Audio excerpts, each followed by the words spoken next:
আসসালামু আলাইকুম, সবাই কেমন আছেন?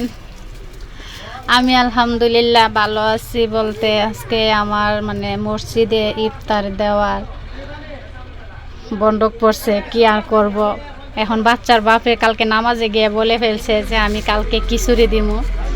তাই এখন আমার এসে রাতে বলতেছে যে আমরা তো রাত কালকে খিচুড়ি দিতে হবে, তুমি কি খিচুড়ি বানাবা?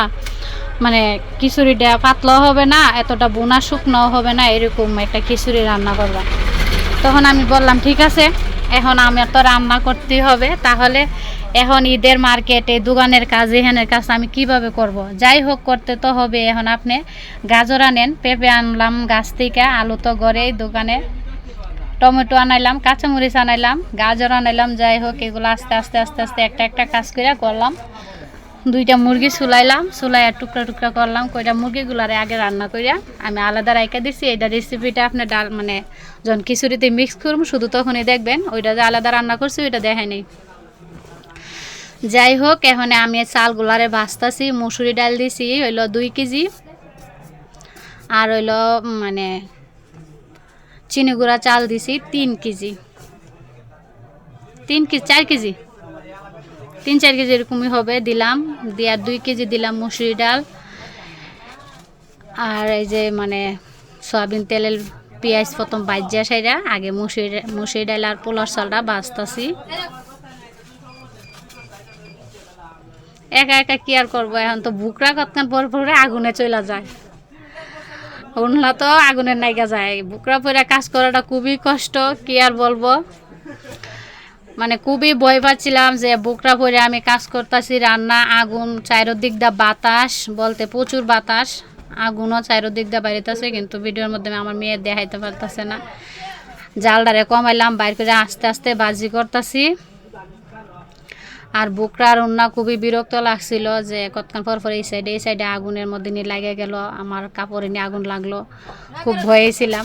তখন দোকানে আসলো কাস্টমার, কি করব, এখন তো ডালটা বাজি করতে হইব।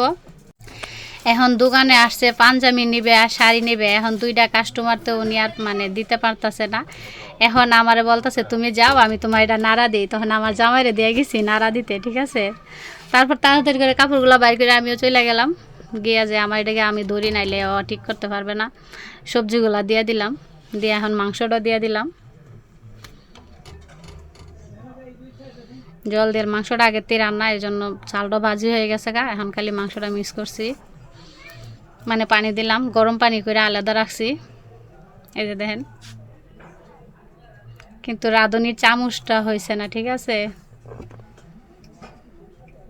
এখন ঘুইরা দিলাম, জাল অনেকক্ষণ পড়লো, পড়ার পরে আগুনগুলো বাইর করে এখন ঘুইরা ধাপে রাখলাম। ভাপে রাখার পরে এই যে মোটামুটি হয়ে গেছে।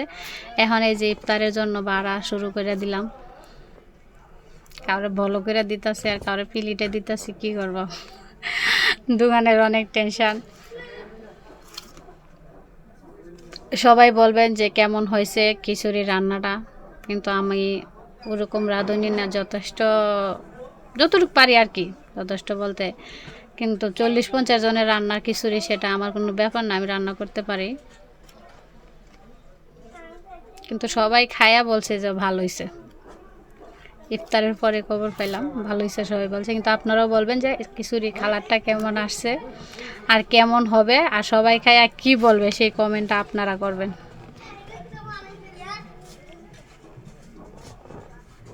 এটা মসজিদে পাঠাবো বলে বাইরে।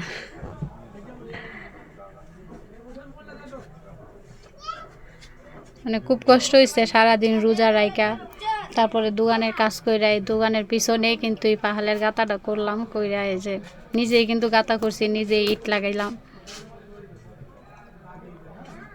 কিন্তু বুকরা পইরা ওনা রাখা আগুনের কাছে খুব রিস্ক, খুব কষ্ট হয়েছে। তারপরেও যারা খাইছে সবাই ভালো বলছে, এই জন্য খুব ভালো লাগছে। যাই হোক, আলহামদুলিল্লাহ কাজটা পুরোটা শেষ করতে পারলাম। আল্লাহর কাছে লাখ লাখ শুক্রিয়া যে কোনো বিপদ আপদ হয় নাই। সবাই দোয়া করবেন আমার জন্য, যেন মসজিদে সুস্থভাবে ইফতারটা পৌঁছাইতে পারছি। পুরোটাই রান্না একা একা করলাম। একা একা বলছো? তুমি দেখছো না আম্মু যে একা